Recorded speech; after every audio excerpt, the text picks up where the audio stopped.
My family forgot my birthday. Again. But this time I didn't cry or wait for their calls. Instead, I opened my savings account and booked myself a luxury trip to Europe. When I shared my photos online, my daughter-in-law commented, "Nice trip. But when are you going to pay the rent?" That one stung. But if you're watching this, stay until the end and comment where you're watching from so I can see how far this story travels. I woke up on October 15th with that heavy feeling in my chest. 61 years old today. I stared at the ceiling wondering if this year would be any different. Maybe Michael would remember. Maybe he'd call early like he used to, running into my room with those crooked smiles and handmade cards. But the silence said it all. No calls, no messages, nothing.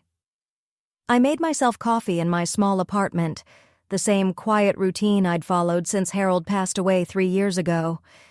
The TV mumbled about traffic and weather, but I wasn't really listening. I just kept glancing at my phone, willing it to ring. By noon, I couldn't pretend anymore.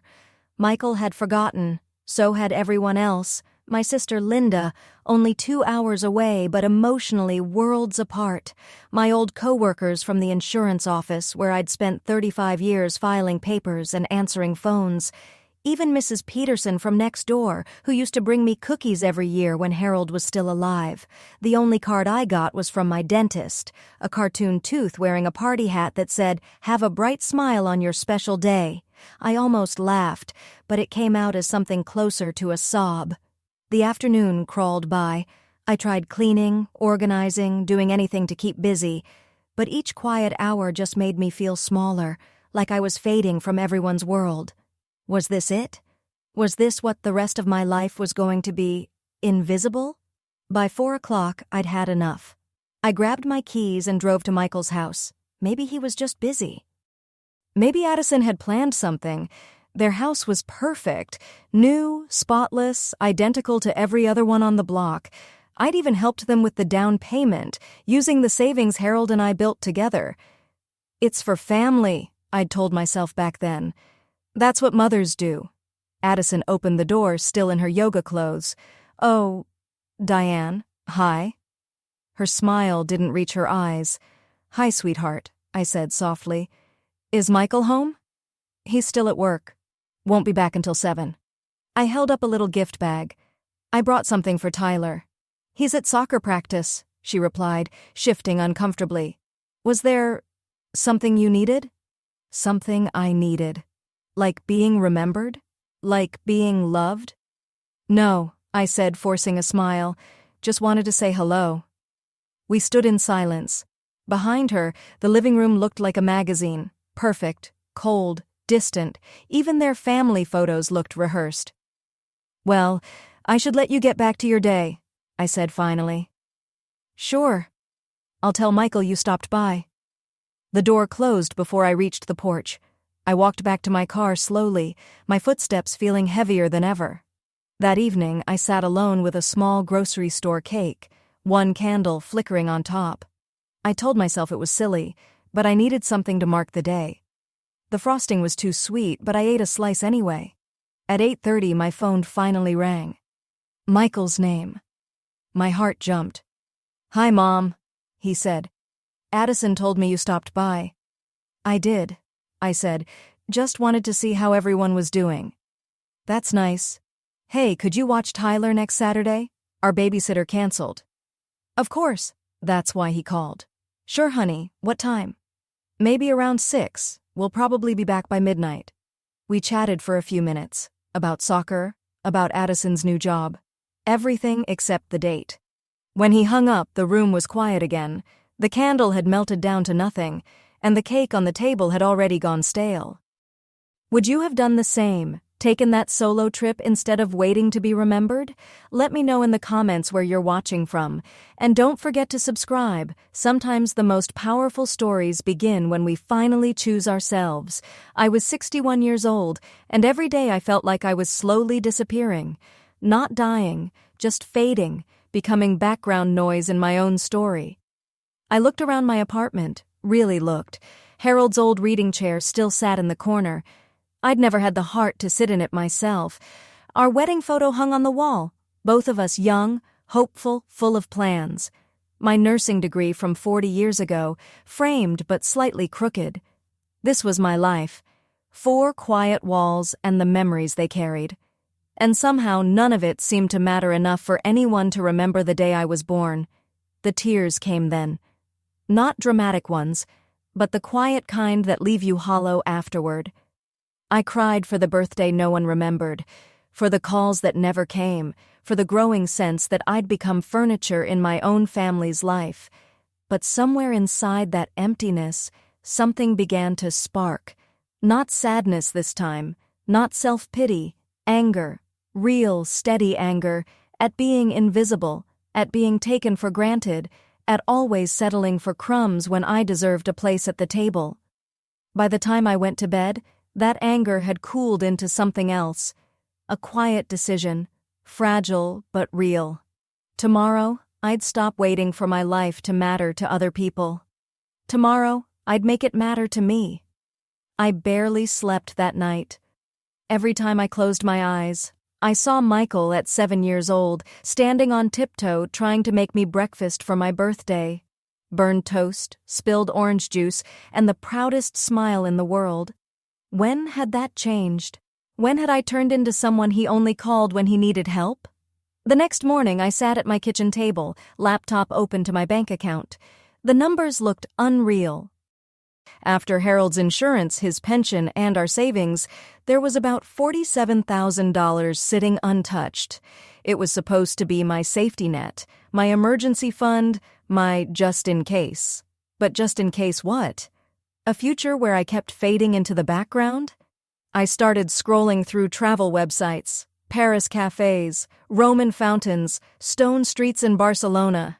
3 weeks in Europe would cost nearly $15,000, an amount that made my stomach twist. I'd spent my whole life clipping coupons, buying generic brands, waiting for sales. Luxury had never been part of my vocabulary. Then my phone buzzed. A message from Michael. "Thanks for watching Tyler Saturday. You're a lifesaver." A lifesaver. Not a mother, not a person, just a convenient solution. I stared at the screen until the words blurred. Then I stood up, walked to Harold's dresser and opened the bottom drawer, the one I hadn't touched in years. Inside was a small envelope, travel brochures Harold and I had collected during the last years of his life. "When I retire," he used to say, pointing at the Eiffel Tower, "we're going to see everything we missed." But he never got to retire. 6 months after his diagnosis, cancer took him and our plans became photos and sympathy cards. I spread the brochures across the table, couples our age smiling in front of cathedrals, vineyards, and sunsets. Harold had circled things in red ink, a cooking class in Tuscany, a river cruise, a walking tour through Barcelona's Gothic quarter. The anger inside me softened into something else, grief, but also determination. Harold was gone. But I wasn't. I reopened my laptop. Flight to Paris, October 28th. Return, November 18th. 3 weeks. Hotels in Paris, Rome, and Barcelona, the exact ones Harold had marked in his magazines. My hands trembled as I typed my card details. 15,473. A few minutes later, confirmation emails filled my inbox. It was real. In 2 weeks, I'd be boarding a plane to the places we'd only dreamed about. For the first time in years, I felt alive. Then came the guilt. What kind of mother spends her savings on herself? What if something went wrong? What if Michael needed help? What if Tyler needed money for school one day? But then I remembered that night, sitting alone with a grocery store cake and a single candle. I remembered how no one cared enough to call. I picked up my phone and called Michael at work. "Hey, Mom, everything okay?" "Everything's fine," I said. "I just wanted to let you know I won't be available to babysit for the next few weeks." For once, I didn't explain, and for the first time in a long time, that felt really good. "Oh," there was surprise in Michael's voice. "Are you going somewhere?" "Europe," I said. "I leave next Wednesday." For a moment, there was only silence. I thought the call had dropped. "Europe? By yourself?" "Yes. Mom, that seems... are you sure that's safe? At your age? At my age. As if 61 made me fragile, breakable, incapable. I'll be fine, Michael, I said quietly. But the expense? Dad's insurance money was supposed to be for emergencies. And there it was, the assumption that my money, my choices, my life were somehow still under his permission. This is an emergency, I said. I'm disappearing, Michael. I'm becoming invisible in my own life, and if I don't do something about it now, I never will. Another long pause. I don't understand, he said. Of course he didn't. He'd never had to watch his own world shrink until it fit inside someone else's schedule. You don't have to understand, I told him. I just wanted you to know I'll be gone. When I hung up, I sat at my kitchen table staring at the confirmation emails glowing on my laptop screen. Part of me wanted to cancel everything, crawl back into my small, safe, predictable life. But instead, I opened a new tab and searched for luggage. The next week passed in a blur of preparation. I bought new clothes, something I hadn't done in years. Not practical things from department store sales racks, but beautiful pieces that made me feel seen. A soft blue cashmere sweater, leather boots that cost more than my monthly grocery bill, a long coat that made me feel elegant instead of invisible. Then I did something truly daring. I booked an appointment at an actual salon. The stylist was young, with streaks of purple in her hair. She looked at my driver's license photo and shook her head. "We're going to bring out your eyes," she said. "You have amazing bone structure. Let's show it off." When she turned my chair toward the mirror, I almost didn't recognize the woman staring back. Silver hair that caught the light, sharper cheekbones, eyes that looked alive again. "You look incredible," she said. And for the first time in years, I believed it. I didn't tell many people about the trip. Mrs. Peterson from next door agreed to water my plants. I asked the post office to hold my mail. I refilled my prescriptions. The night before my flight, I packed my suitcase carefully. Not the old duffel bag I used to take on quick visits to my sister, but real luggage with compartments and smooth rolling wheels. As I folded my new sweater, my phone rang again. "Michael." "Mom, I've been thinking about your trip." "Yes?" "Maybe Addison and I could come visit while you're there. You know, make it a family vacation." I stopped folding. Even my one act of independence, he wanted to turn into a group project. "No, Michael," I said gently. "This is something I need to do alone." "But Mom, I'm 61 years old. I've spent 40 years taking care of everyone else. This is for me." The words felt strange at first, almost selfish, but also completely right. "I don't understand why you're being like this." "Like what? Like someone with her own wants and needs? Like someone who matters?" I sighed softly. "You don't have to understand. Maybe when I get back, we can talk about that." That night, I lay awake listening to the sounds of my apartment, the refrigerator humming, a TV upstairs, cars whispering down the street, the soundtrack of my loneliness.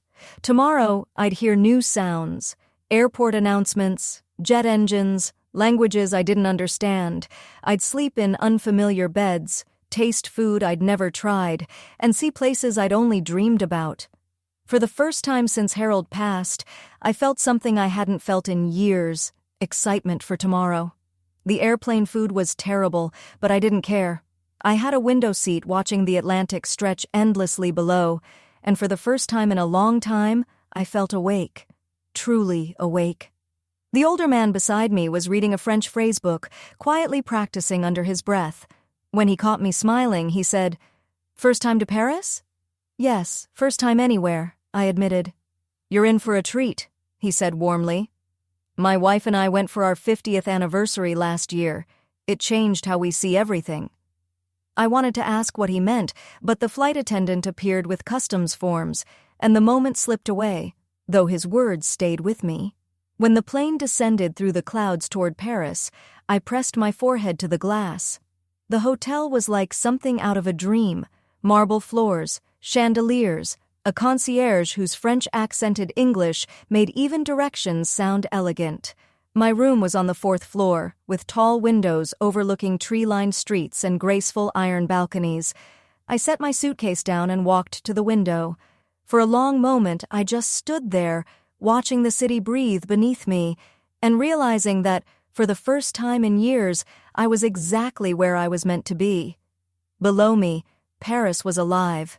People moved with purpose along the sidewalks, women in tailored coats walking tiny dogs, men in scarves carrying baguettes under their arms. Everyone seemed to belong exactly where they were. For a moment, doubt crept in. What was I doing here? I didn't speak French. I didn't know how anything worked. I was a 61-year-old widow from Ohio who had no business pretending she could navigate a foreign city alone. But then I remembered Michael's voice on the phone. "At your age?" I remembered Addison's impatient expression at the door, and I remembered that birthday cake I'd eaten alone in the dark. I unpacked my new clothes, hanging them neatly in the ornate wardrobe. The cashmere sweater looked different here, more elegant somehow. The leather boots seemed ready for adventures I'd never dared to imagine. That first evening, I walked to a small bistro the concierge had recommended. The hostess led me to a cozy table by the window, and I ordered the first dish on the menu I could pronounce, coq au vin sylvain. The wine arrived first, deep red, rich and earthy, nothing like anything I'd ever tasted back home.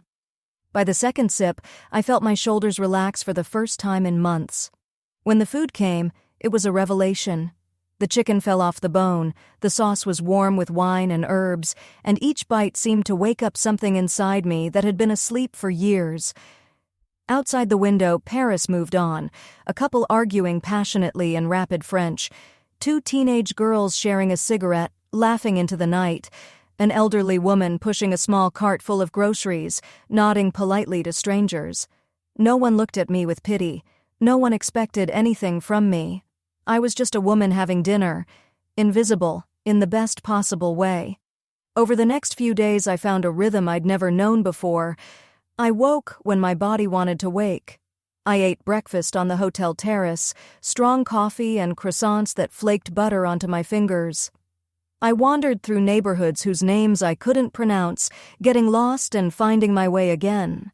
In the Marais district, I discovered vintage boutiques filled with treasures from decades past.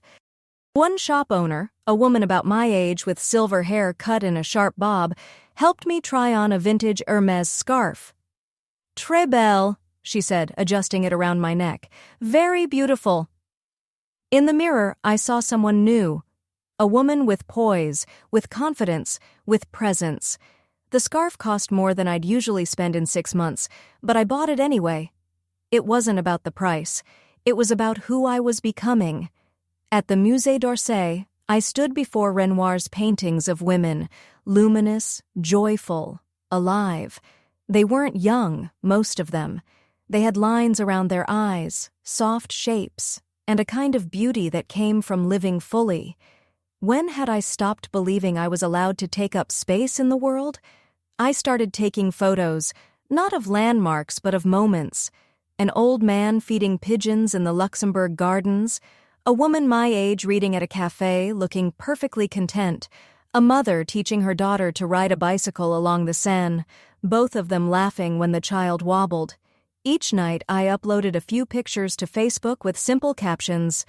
"Morning coffee in Paris. Found this beautiful scarf today. The light here is incredible." I wasn't trying to impress anyone. I was simply documenting this new version of myself, a woman learning to exist for her own joy instead of everyone else's convenience. The responses surprised me.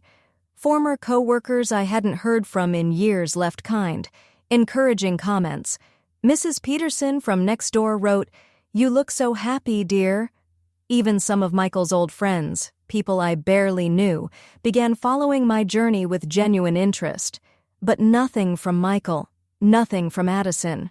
In Rome, I stayed near the Spanish Steps in a boutique hotel with a rooftop terrace. Each morning began with the sound of church bells and scooters echoing off the cobblestones. I ate gelato for breakfast simply because I could. I bought a pair of leather gloves from a street vendor who flirted shamelessly and made me laugh. At the Trevi fountain, I made a wish and tossed my coin into the water. Not for love, not for money, not even for youth. I wished for the courage to keep being this version of myself. Later, in Tuscany, I joined a cooking class taught by a woman named Rosa, probably my age, but glowing with that effortless Italian confidence. She taught 6 of us how to roll gnocchi with our fingers, how to fold ravioli so the filling wouldn't spill, how to time everything just right. "Cooking is love," Rosa said in her gentle, accented English. "But first, you must love yourself enough to feed yourself well." Most of the students were couples, honeymooners, anniversary travelers, and for a while I felt like an outsider. But somewhere between the flower and the laughter, I realized something. I wasn't alone. I was independent. There was a difference that night. When we sat down to eat the meal we'd made, Rosa poured wine into each of our glasses and raised hers high.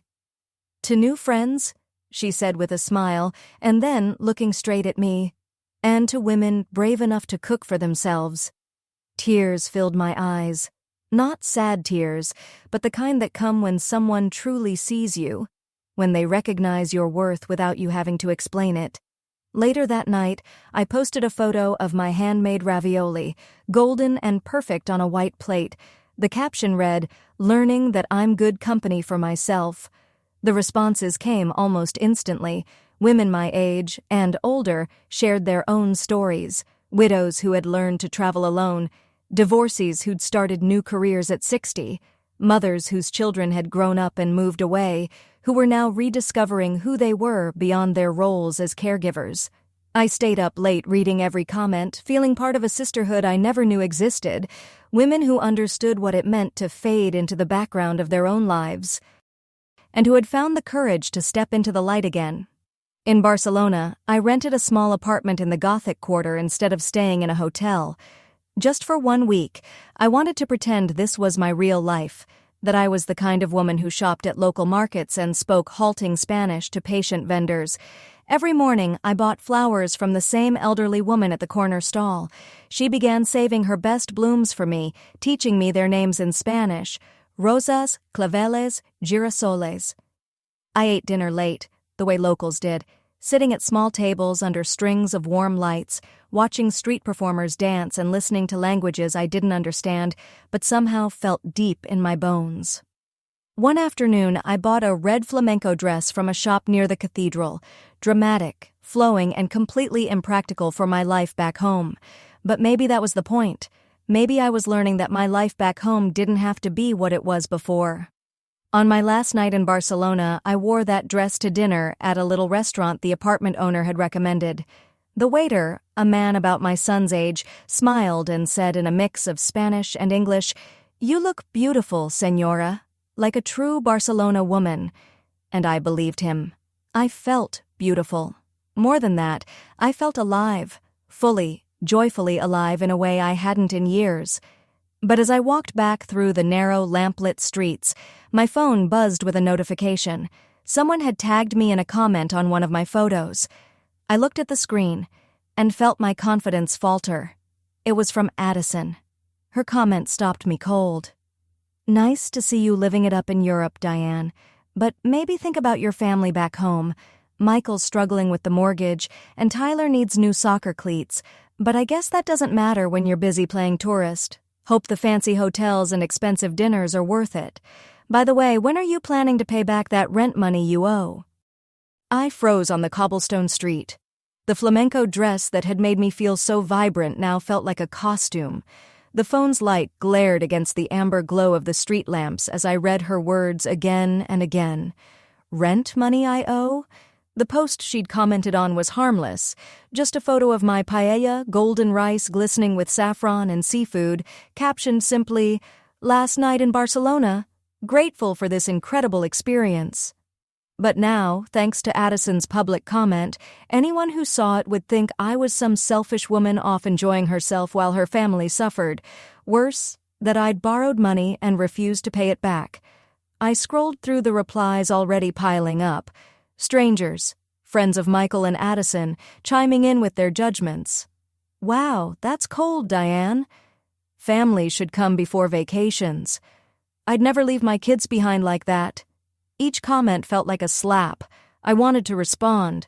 to defend myself, to explain that I had never borrowed a cent from Michael, that I'd been helping them financially for years.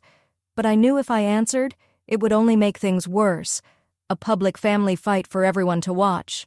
Then a private message popped up. It was from someone named Jennifer Walsh. Her profile photo showed a woman around my age, kind eyes, a gentle smile. "Hi, Diane. I don't know you personally, but I've been following your trip through mutual friends. That comment from your daughter-in-law was completely unfair. I've been where you are, family who expects you to fund their lifestyle while treating you terribly. Don't let her steal your joy. You deserve this trip, and so much more." Her message made me cry right there in the street. A complete stranger could see what my own family refused to. I walked the rest of the way back to my apartment in a daze. The streets that had felt warm and magical all week now seemed cold and foreign, and for the first time since I'd left home, I didn't feel free. I just felt alone.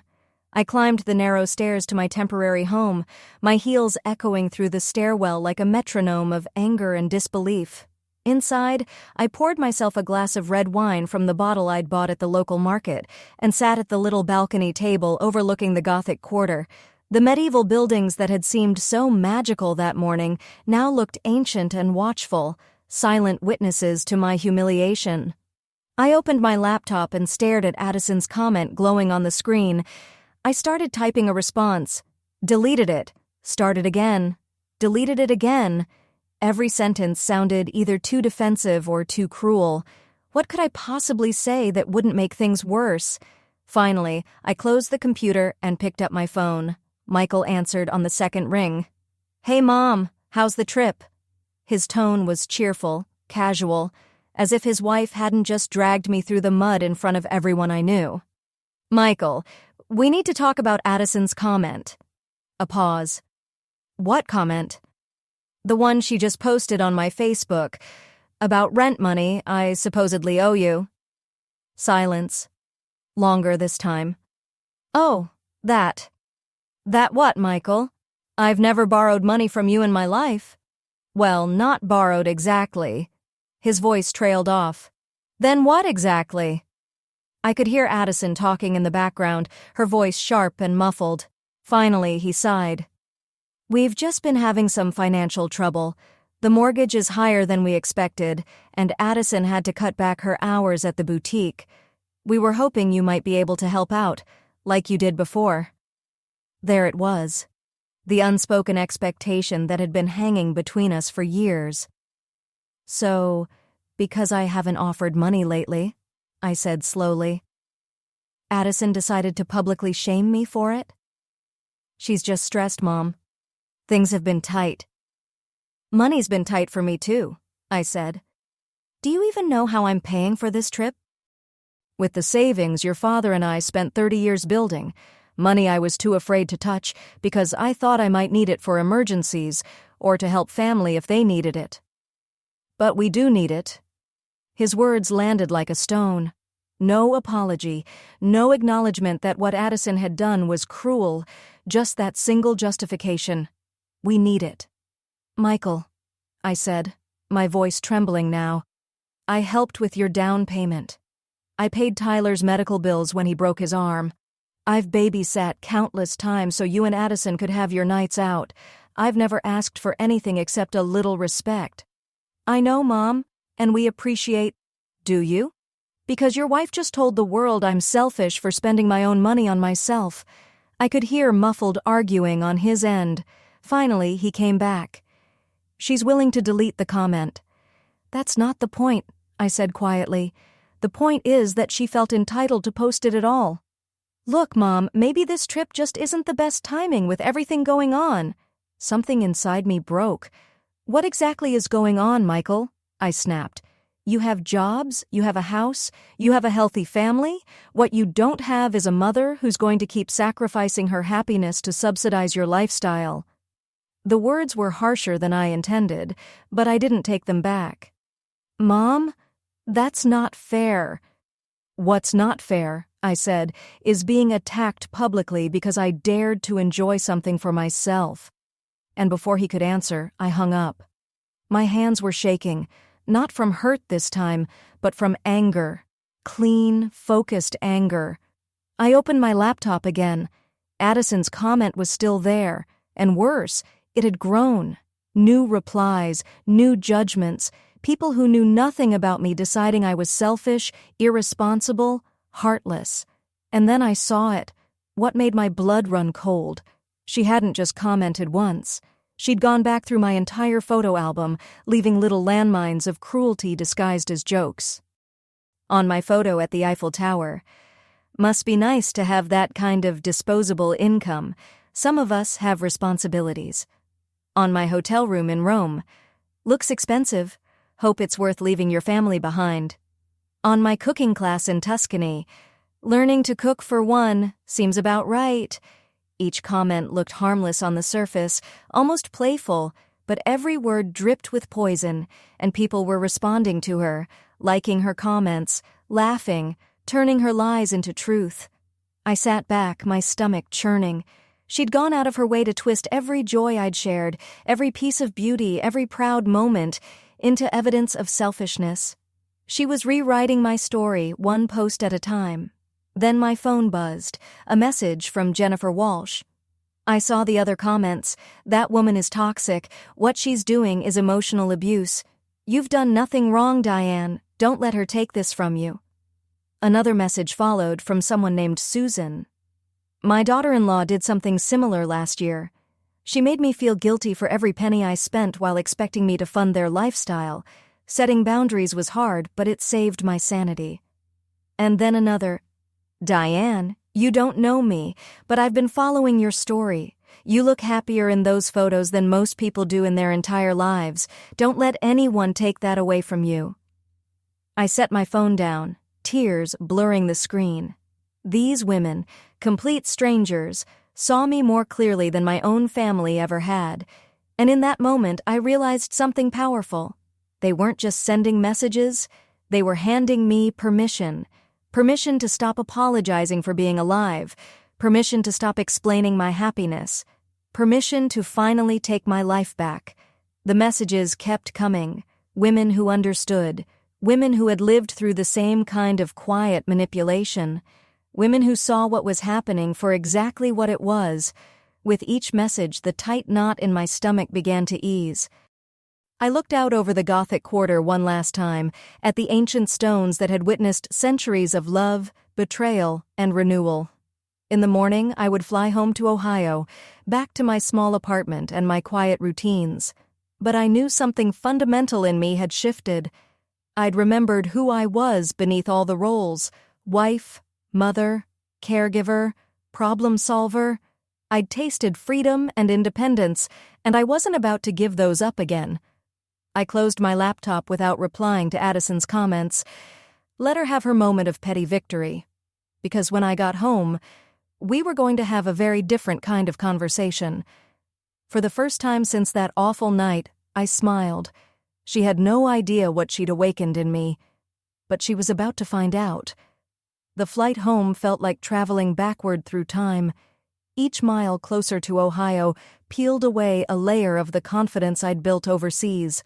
By the time we descended through the gray November clouds over Cleveland, I felt like I was slipping into an old life that no longer fit. But something was different now. The woman who had left for Europe might have shrunk back into silence. The woman returning had tasted something stronger: self-respect. I took a taxi home instead of calling Michael for a ride, a small choice, but it felt like a declaration. As we drove through the familiar suburbs, everything looked smaller somehow. The strip malls, the chain restaurants, the sameness of it all. My apartment felt like a museum of the person I used to be. Harold's chair still sat in the corner, the same throw pillows, the same framed photo on the wall. Even the stack of mail Mrs. Peterson had neatly left on the counter, bills and advertisements, looked like it belonged to someone else. I'd been home less than an hour when my phone rang. Michael's name glowed on the screen. "Mom, you're back." "I just got in." "Good, we need to talk." There was something in his voice I didn't recognize. Not the casual entitlement from before, but something more tense, more cautious. "I think we do," I said. "Can you come over tonight?" I looked around at my half-unpacked suitcase, at the receipts spilling from my purse, At the woman I was trying not to lose. The old me would have said yes immediately, would have rushed to smooth things over, to fix whatever needed fixing. Tomorrow, I said instead. I need tonight to settle in. But Mom, tomorrow, Michael. I ended the call before he could argue, then turned off my phone. That evening, I unpacked slowly, as if handling artifacts from another life. The cashmere sweater, the leather boots, the red flamenco dress from Barcelona. I hung them carefully beside the practical clothes that had once defined me. The contrast was almost startling. I made myself a simple dinner and scrolled through the photos on my phone. 3 weeks of color, light, and laughter. Addison's poison had tried to stain those memories, but it hadn't destroyed them. The woman in those photos, that woman, was someone I wanted to keep, someone I refused to lose again. The next morning brought gray skies and steady rain, typical Ohio weather. But instead of feeling trapped, I felt ready. I dressed deliberately, the cashmere sweater, the good boots, armor for the version of myself that had walked foreign streets alone. Michael and Addison's house looked exactly the same from the outside, the manicured lawn, the matching SUVs, the tasteful wreath on the door. But as I walked up the driveway, I noticed things I hadn't seen before, the quiet privilege, the curated perfection, the subtle arrogance of comfort. Michael opened the door himself. He looked tired, older somehow, with new lines around his eyes. "Mom, come in." Inside, the house felt tense. Addison sat at the kitchen island, her laptop open, Tyler's homework scattered beside her. She looked up, not a smile, just a polite acknowledgement. "How was your trip?" Her voice was cool, practiced. "Educational," I said evenly. Tyler was at the table, pencil in hand. He looked up and grinned. "Hi, Grandma Diane. Dad said you went to Spain." "I did," I smiled. "Spain, France, and Italy." I reached into my purse. "And I brought you something." He unwrapped the small package, a Barcelona football jersey, and his eyes lit up. "Cool. Can I try it on?" "Finish your homework first," Addison said sharply. I looked at her, really looked at her. The flawless makeup, the designer athleisure, the unspoken authority that filled the room. This was her domain, this house, this rhythm, this family structure, and I'd been orbiting around it for years. "Tyler, why don't you go upstairs and finish up?" Michael said. "We need to talk to Grandma about something." When he left, silence settled like a weight. Addison closed her laptop with a decisive snap. "We need to address a few things," she began. "Yes," I said calmly. "We do." "Look, I know you're upset about the Facebook situation," she continued, "but you have to understand our position here." I kept my expression neutral. "Which position is that?" Michael shifted in his seat. "Mom, things have been really hard since you left." "Addison's hours got cut at the boutique," Michael said, his voice careful. "And my commissions at the dealership have been down. We're behind on the mortgage." I nodded slowly. "I see. And how exactly is that my responsibility?" The question hung in the air like smoke. Addison's perfect composure flickered. "It's not about responsibility," she said carefully. "It's about family helping family. You know, like family does." "Like family does," I repeated. "Tell me, Addison, what exactly have you done for me lately, as family?" She blinked, clearly thrown off. "What do you mean?" "I mean, you keep talking about helping family." "So I'm curious, what help have you ever given me?" "Well, we include you in holidays," she said finally. I almost laughed. "You include me like I'm a guest, not Michael's mother." "Mom, that's not—" Michael started, but I cut him off. "When was the last time either of you called me just to ask how I was doing? Not for babysitting, not for money, just because you cared?" Silence. "When was the last time you remembered my birthday without me having to remind you?" "Nothing." "Have either of you ever asked me what I want, what I dream about, what I need?" Addison's composure began to crack. "This isn't about what you want, Diane. This is about doing what's right for the family." "Whose family?" I asked softly. Because from where I'm sitting, it looks like I'm not part of yours at all. I'm just a resource you tap when you need something. That's not true, Michael said, but his voice lacked conviction. I reached for my phone. Let me show you something. I opened my banking app and turned the screen toward them. In the past 5 years, I said evenly, I've given you $47,000, down payment help, car repairs, Tyler's medical bills, the emergency loan when your AC broke. Their eyes widened. I could see the realization wash over them. They'd never added it up. In that same 5 years, I continued, how much have you spent on me? Not gifts out of obligation. I mean really spent, investing in my happiness, my well-being. No answer. The number, I said quietly, is 0. You've spent 0 on me, but you've taken $47,000 from me. And when I finally use my own money to do something for myself, you publicly humiliate me for it. Addison's face flushed. We never asked you to keep track like that, she snapped. We thought you wanted to help. I did want to help, because I love my family. But there's a difference between helping and being used. Used? Michael's voice rose. Mom, that's a terrible thing to say. Is it? I said quietly.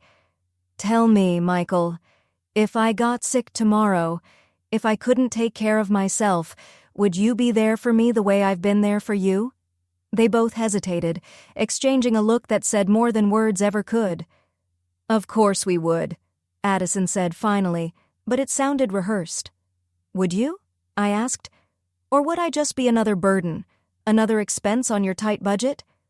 Mom, you're being unfair, Michael said. We care about you. No, I said calmly. You care about what I can do for you. That's not the same thing.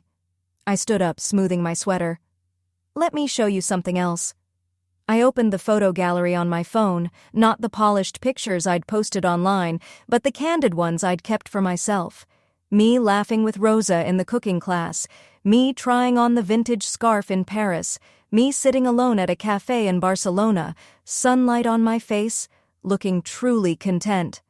I turned the screen toward them. This, I said softly, is what I look like when I'm happy.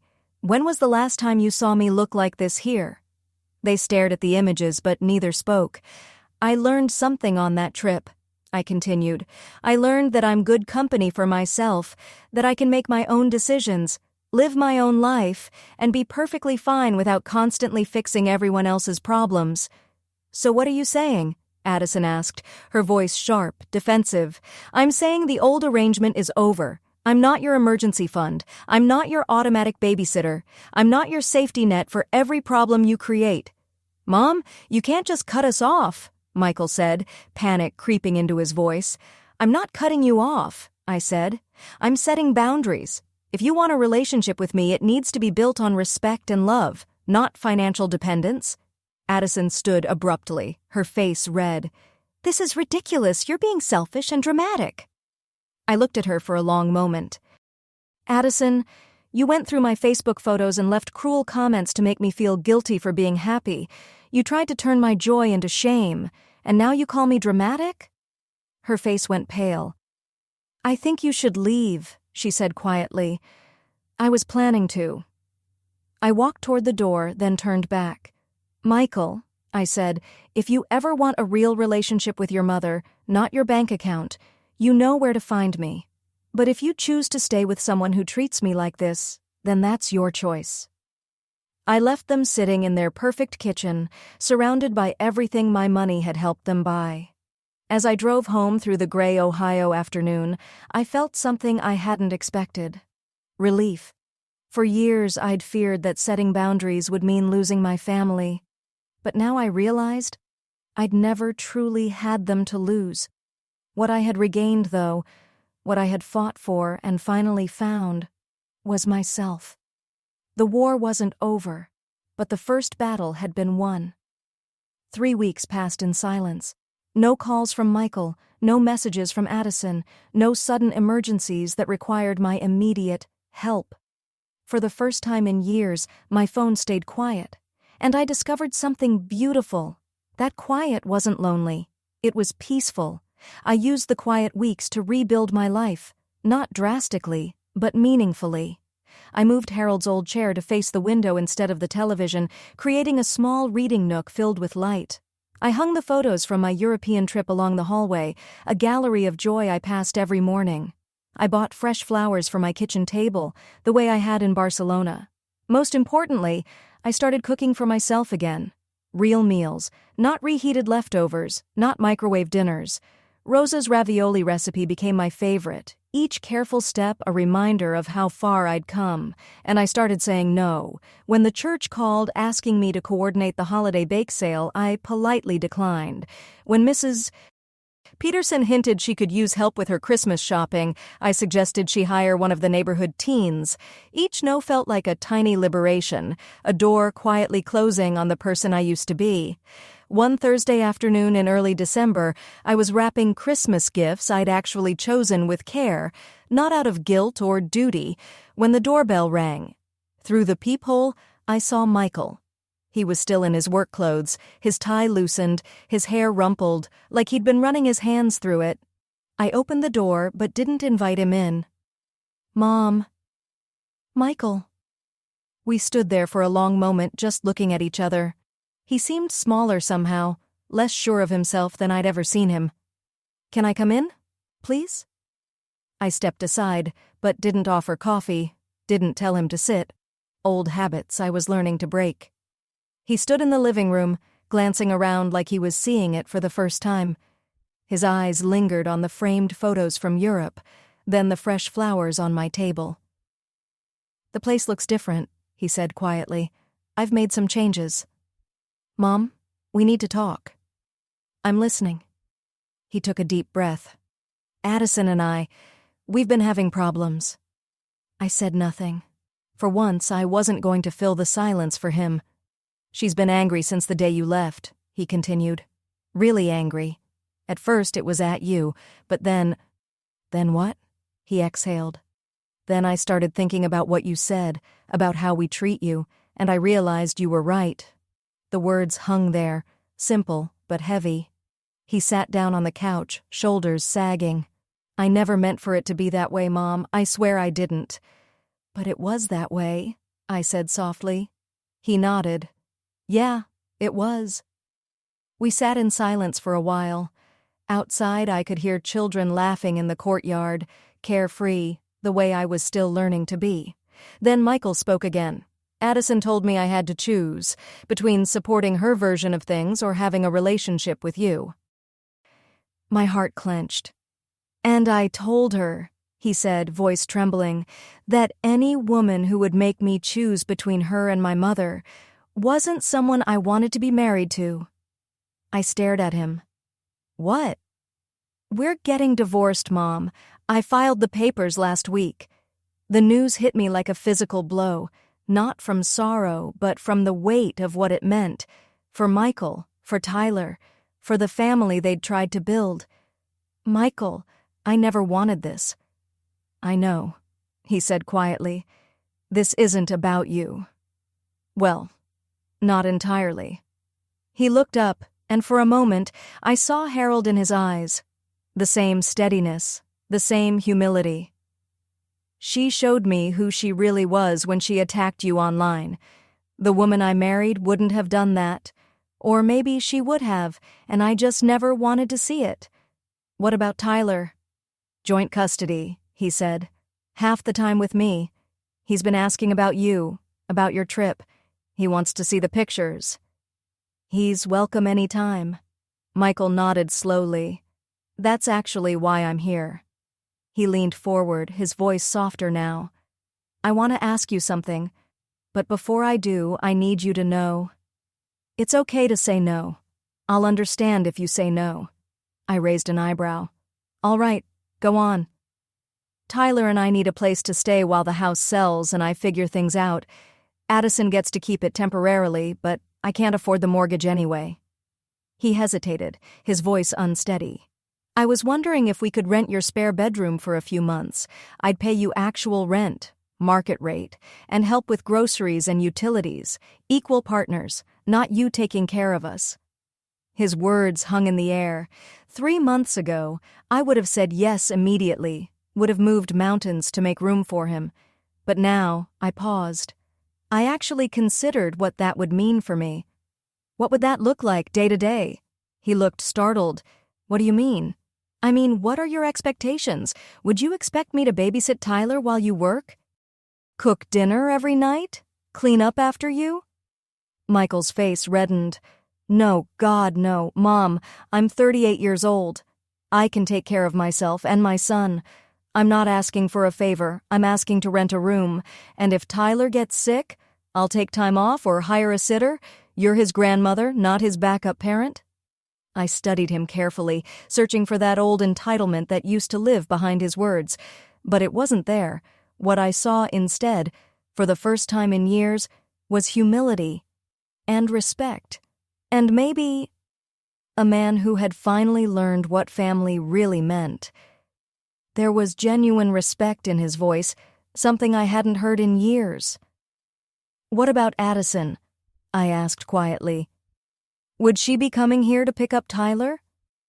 I'll handle all of that, Michael said. She won't need to interact with you at all. I nodded slowly. I need some time to think about it. Of course. Take all the time you need. He started toward the door, then paused. Mom, I'm sorry. For everything. For taking you for granted. For letting Addison treat you the way she did. For not seeing how much you were sacrificing for us. I'm sorry it took losing my marriage to finally understand, but I'm glad I understand now. After he left, I sat in Harold's chair by the window, watching the afternoon light fade across the courtyard.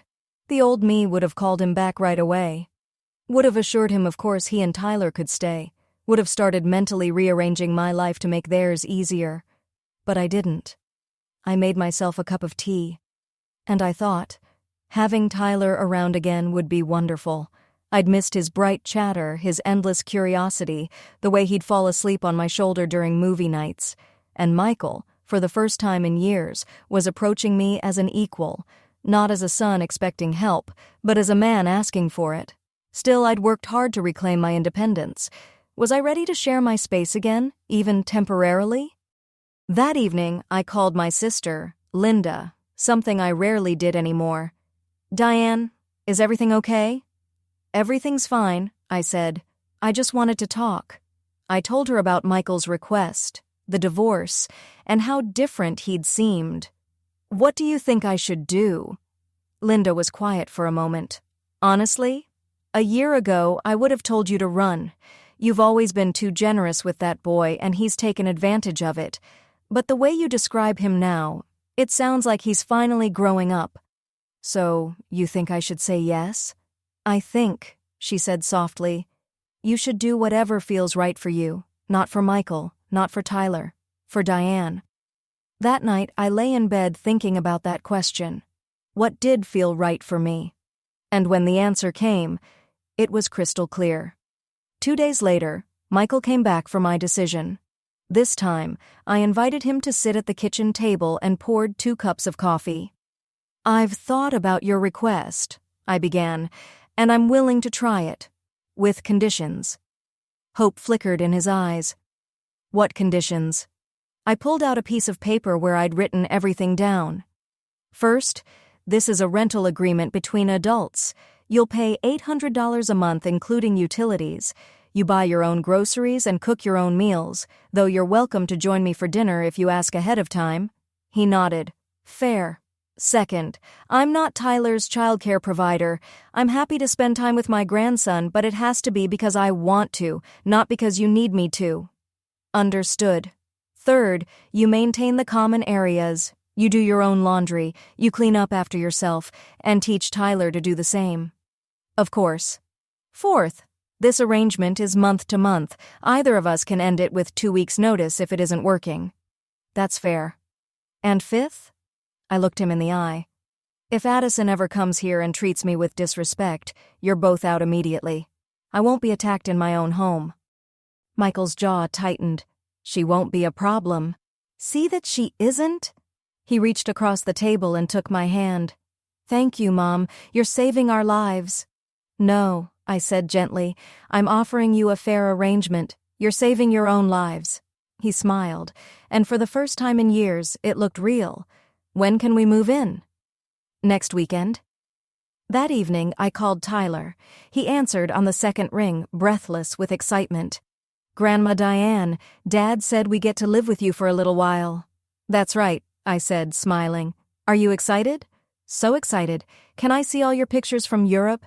And can you teach me some Spanish words? And can we cook together sometimes? His enthusiasm made me laugh. We can do all of those things. Grandma? Yes, sweetheart? I'm sorry Mom was mean to you on Facebook. Dad explained it to me. That wasn't nice. My throat tightened. Thank you, Tyler. That means a lot to me. I love you, Grandma. I love you too, baby.